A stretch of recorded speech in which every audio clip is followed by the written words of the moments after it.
Hi, this is Aaron Nola, and welcome to the Phillies Show. Tomorrow, Jr., Jim Salisbury, Todd Zalecki. It's Monday. It's August 25th, 2025. Hope everybody had just a great weekend. I trust Ruben and Jim. Ruben, you were working all weekend. Yes, I was working. Yes, you were. You're always grinding away. I was at the ballpark on Saturday. I took my family for their first game this year. Oh, really? Yeah. We had a great. I didn't see you there. Well, I didn't go all the way up. I didn't go all the way up. You got the three. It's like, we're in like zone coverage right now. So with the 2-year-old, you never know when she's going to take off and go running. But we had a great time.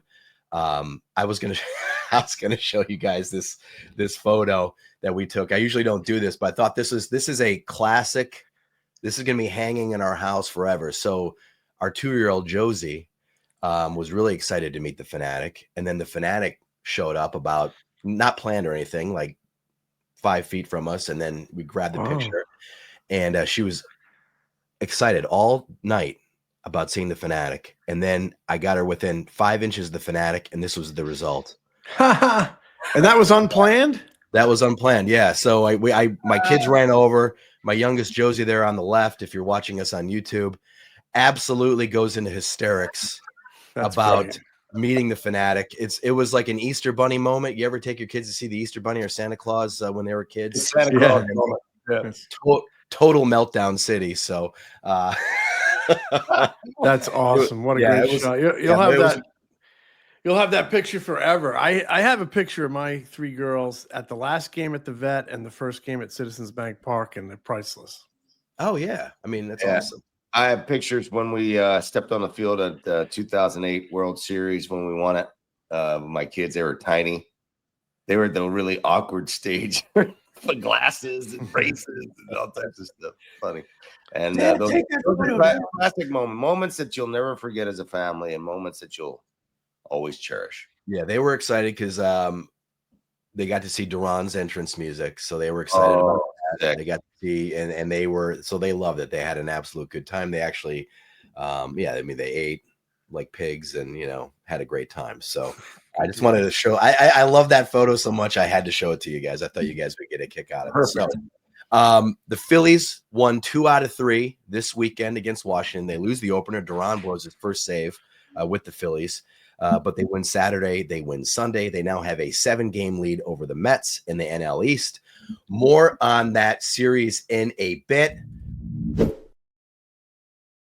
Let's talk first pitch with Parks. First pitch is brought to us exclusively by our partners at Parks Casino, Pennsylvania's #1 casino. I wanted to ask you guys about this. So Saturday, before the game, the Phillies announced that, as we kind of all expected, Zack Wheeler's season is over. He's going to have,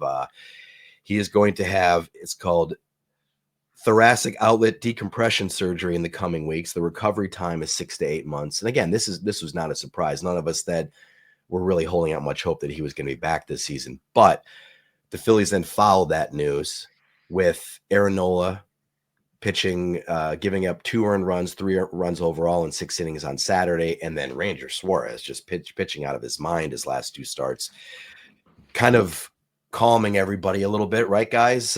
With the Phillies going, oh my gosh, we've lost Zack Wheeler, our ace, and they had those 2 guys have a pretty nice weekend. Kind of the whole rotation has done pretty well since the news on Wheeler. I mean, Nola came back last weekend in DC, did not have a good start, but he rebounded on Saturday and had an encouraging start. Rangers put together 2 awesome ones of 21 strikeouts, I think, or 22 strikeouts, 0 walks in his last 2. Yeah. Amazing. And Sanchez is Sanchez. So guys are definitely stepping up. The team is stepping up. I mean, it's a very difficult loss. But I spoke with Alec Boehm last week, and he said, if there's any rotation that can weather this hit, it's this one. And it really helps that Christopher Sanchez is kind of like knock on the door of being a #1. I mean, he's knocking on the door. He's almost ready to blow down the door, and we're almost ready to say this guy's a #1 starter. So do you agree with that, Ruben, that he's knocking on the door to be a #1? If he's not a 1, he's a 1A. Yeah. I mean, he's right there, and someone you can rely on to fire 7 innings strong, and 1 or 2 runs, and that's sort of what you expect out of the guy, or shutout. And I'm right there with you. And I had a nice chat with Cole Hamels about that, and he was just super impressed about watching his work ethic and watching his sides and stuff like that.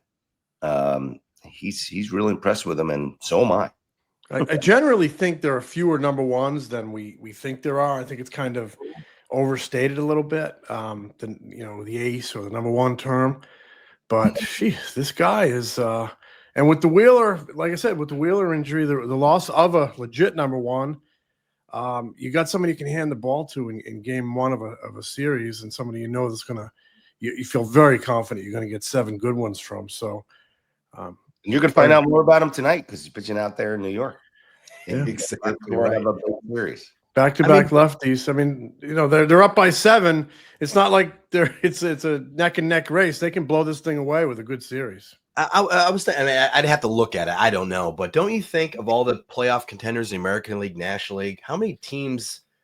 Say there's 14 teams competing for postseason spot. How many GMs right now do you think would go, I will trade you right now without Zack Wheeler? I will trade you my rotation for your rotation. Every single one of them.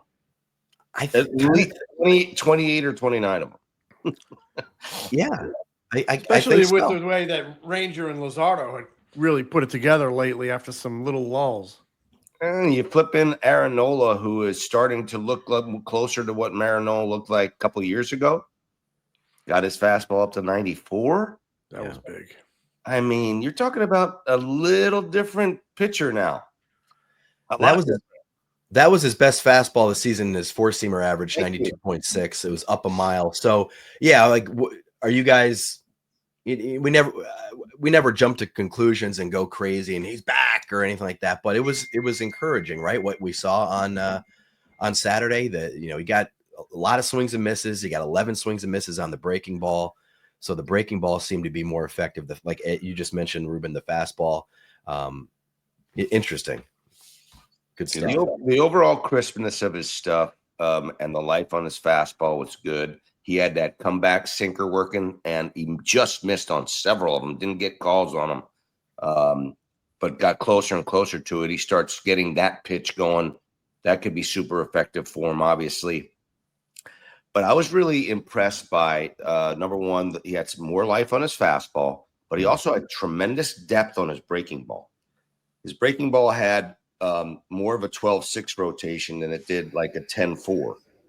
Which was, which doesn't have as much depth. When it's working down and he's keeping his hand above the ball, and he works down in the zone, that's a really good sign. His very first pitch was a fastball down that clipped the bottom of the zone for strike 1. Very first pitch of the game, I thought, ooh, that was different. And he sort of maintained it throughout. And I mean, listen, he gave up a couple of home runs because he tried to put an 0-2 fastball, run one in, and it ran out over the plate. It was a terrible pitch selection and a bad look and a bad execution. But generally, he pitched really well, and he probably should have been out of that 1 inning if not for a Weston Wilson gaffe. Well, I'd like to see him put together a little run here, a little string of good starts before I say he's back. But really, really encouraging to see a little more pop. Just encouraging to see him, come out of that game with his head up, feeling good about himself. I am not bashful to say I am rooting like crazy for Aaron Nola because, he is a tremendous person, one of the best people to ever walk in that clubhouse, in my opinion. Been here a decade, model citizen, been a great Philly, a great Phillies pitcher. And, never in his decade here has this team needed him more. Great point. Never with the loss of Wheeler. No doubt. And, at least good step in the right direction Saturday. Needs to put together a few more steps before we say he's back. But damn, that felt good to watch Aaron Nola pitch well like that. Can I say this, just add on real quick, that he knows it. I mean, it's very clear that he knows that he has to step up. He knows that it's incumbent upon him to do it for the team. And it was nice to see him sort of put it into action. Hopefully he can do it, put it in action for the next 6 or 7 starts and then into the playoffs if he gets the opportunity to be one of the top 3. Well, we were talking on Friday about, with what the postseason rotation, even though they're weeks away from it, and you go with the 3 lefties, and we all agree that you'd want to have Aaron Nola in there pitching well to go lefty, righty, lefty, or break it up however you want to break it up. My colleague Paul Casella had an interesting little tidbit in his story from the other day. The last time a team started 3 postseason games with 3 straight left-handers was the 2009 Phillies in the NLDS.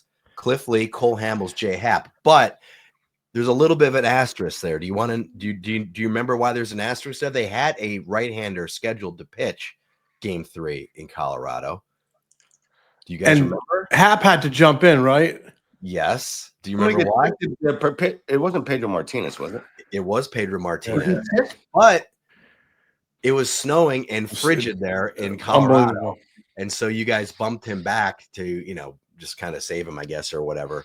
And then, Jim, do you remember sitting in the hotel lobby of the Ritz-Carlton in Denver?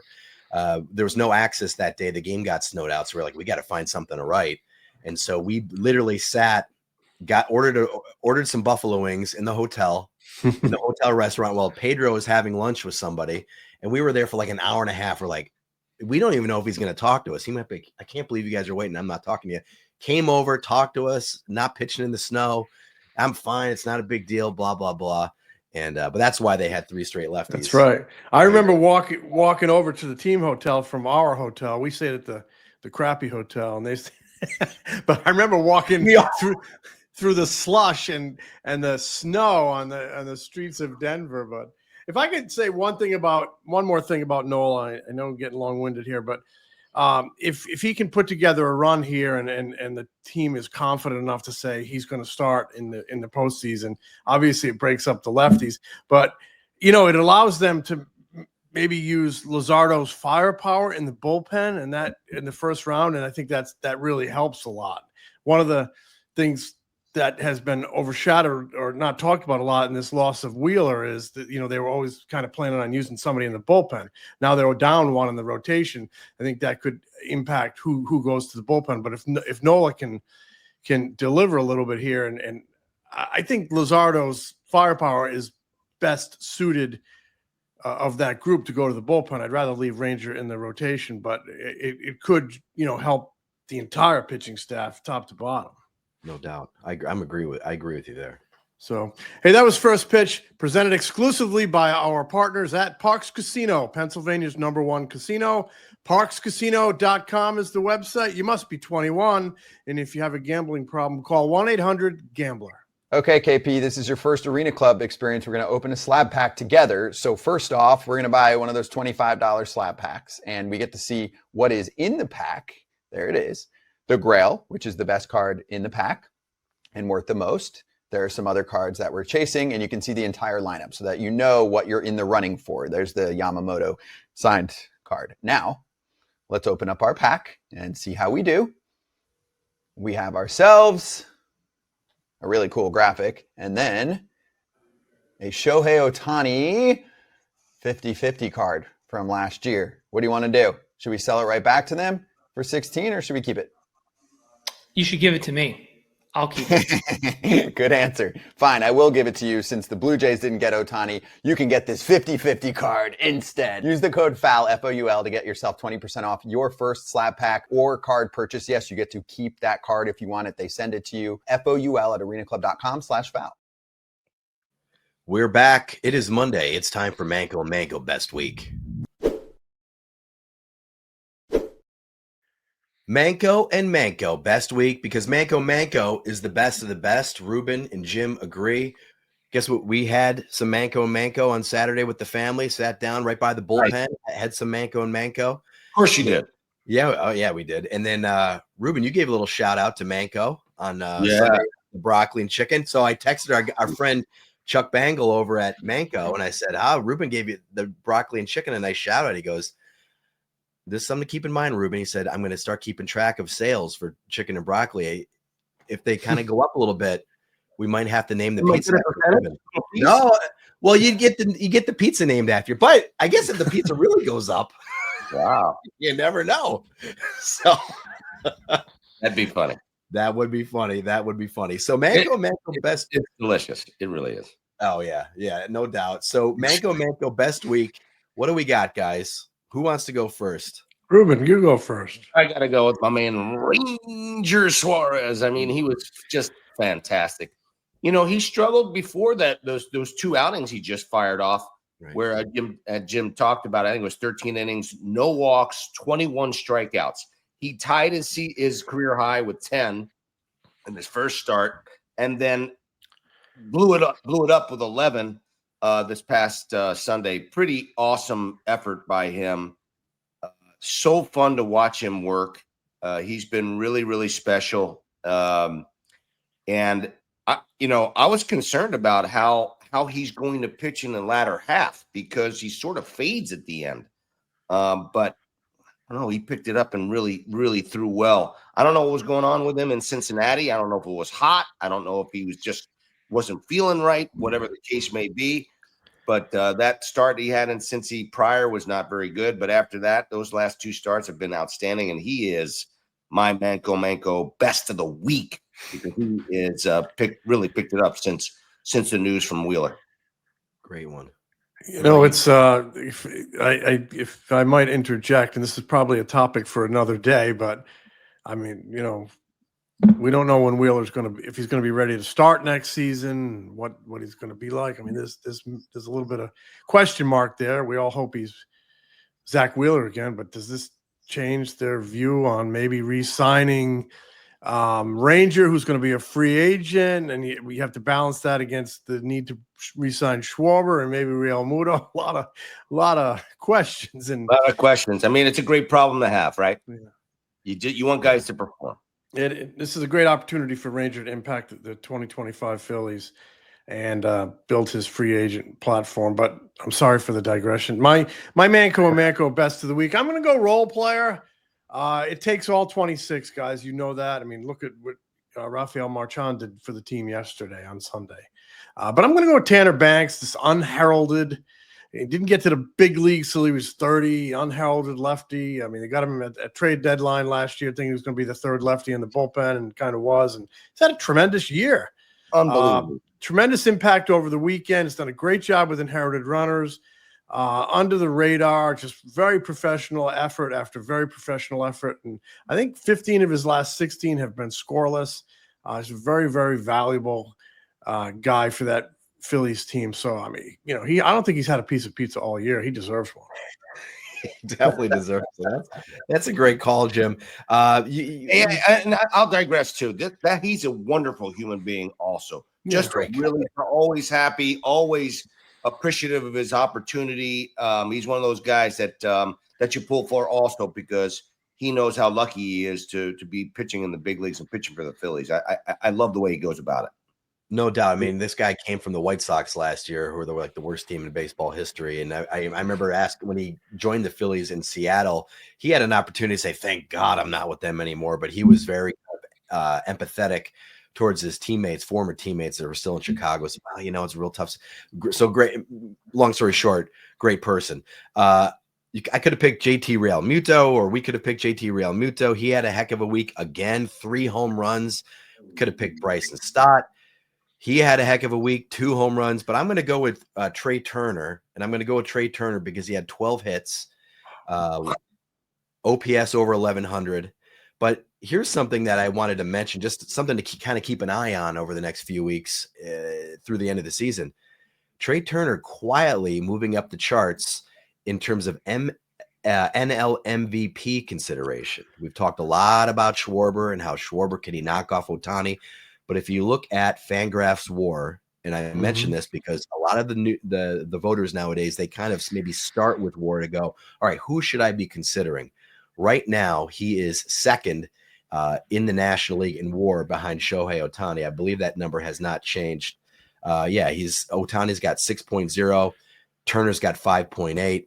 So you put those two guys together, and now you're sitting there going, maybe Trey Turner could be a top 3 finisher. Maybe the Phillies could have 2 top 3 finishers or 2 top 5 finishers. So Trey Turner, from where he was at the beginning of the season, really kind of coming on offensively, defensively, stealing a ton of bases, having a heck of a second half, and kind of powering this offense or igniting this offense down the stretch. So I'm going with Trey Turner. Good call. I like it. And let me just throw an honorable mention in there for Rob Thompson, because think about what he's done. Okay, flip-flop those 2 guys in the lineup, and these guys, 2 guys are having MVP type years, right?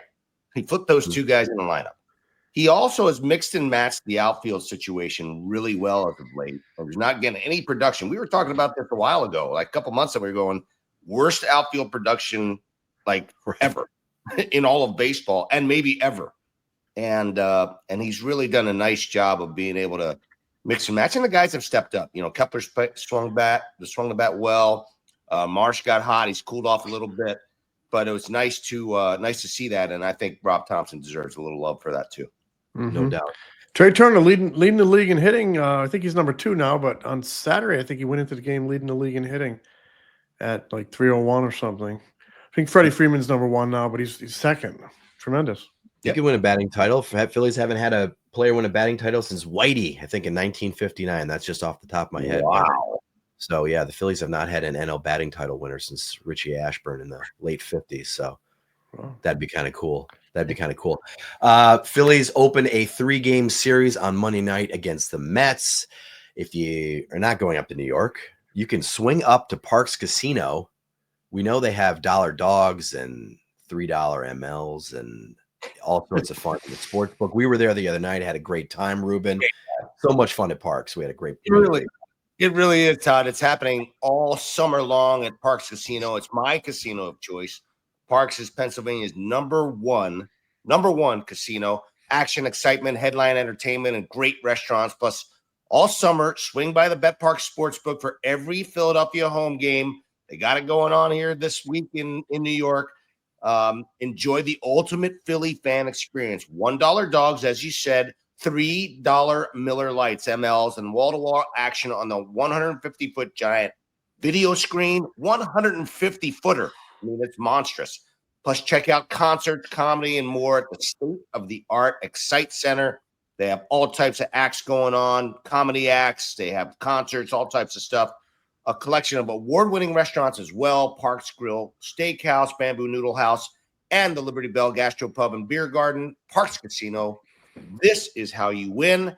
ParksCasino.com for tickets to all shows. You must be 21. Gambling problem? Call 1-800-GAMBLER. All right, so the Phillies play the Mets, as we said, beginning Monday night. They go into this series up at Citi Field with a 7-game lead. They play the Mets 7 times in the next 17 games. Phillies are in a great position right now. Mets have not been playing well for a while. And the Mets had a 5.5-game lead over the Phillies on June 12th. Since then, the Phillies are 36-25, second best record in the National League. The Mets are 24-36. That's the 4th worst record in the National League. Only the Giants, Nationals, and Rockies have been worse than the Mets. Wow. And it's really easy to see why. The Mets rotation has been dreadful. An ERA of almost 5 in that span. The bullpen has been even worse, an ERA just over 5 in that span. So the Phillies have a real opportunity here to kind of bury the Mets. I mean, they have a substantial lead right now as it is, but you take 2 out of 3, you go up by 8, you play them next week, you split or you win that series.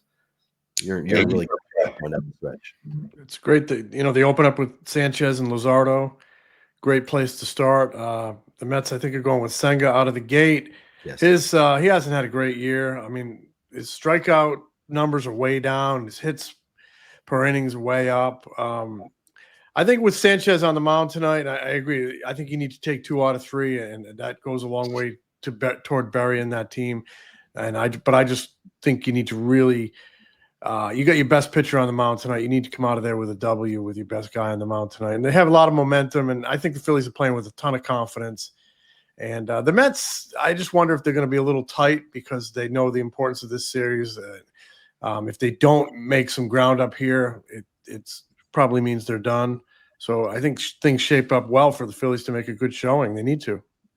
I think the Mets have matched up really well against the Phillies. It will be interesting to see how they feel. They have a good mojo against them. And when you, over the last couple of years, the Mets have had their number a little bit, and particularly in the playoffs. But, they play a pretty good, confident level of baseball against them.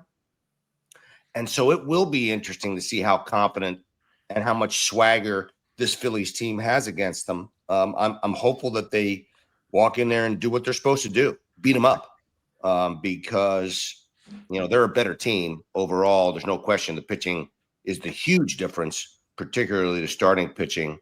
Obviously, the bullpen now with the Phillies lining up the way they are in the back end of that bullpen, much better than the Mets as well. I have confidence that they're going to have some success against them up there, but there's a reason why the Mets have some swagger against the Phillies, because they've had their number a little bit. So we'll see how they react, how both teams react. Yeah, it's Christopher Sanchez. The Mets have had some problems against lefty pitchers before you talk about Sanchez. Yeah. And it's good you got two lefties out of the gate, right, Todd? No doubt. No doubt. I was just going to say it's so Monday night it's Sanchez versus Senga. Tuesday it's Luzardo versus Sean Manaea, who struggled since he came back. Wednesday in the series finale it's Taijuan Walker against the rookie Nolan McLean, who's 2-0 with the 1.46 ERA. So the two lefties back to back. I mean, they got a 7-game lead. They got to leave New York with an 8-game lead. And then if you have a little hiccup at some point, you can kind of stomach that a little bit. So and the Mets got some tough schedule coming up here. They have Detroit and they have Cincinnati, who's kind of nipping at their toes in that wild card race. Cincinnati will not go away. It seems like the wild card race in the NL is kind of shrinking a little bit here, but the Reds they could be dangerous. Do not rule out Tito. Yeah. Rule him out. I agree. We will be back later this week. Talk to you guys later. Smell you later, boys. Smell you, Jim. The Philly Show is brought to you by the Foul Territory Network. Subscribe to The Philly Show on YouTube and wherever you get your podcasts.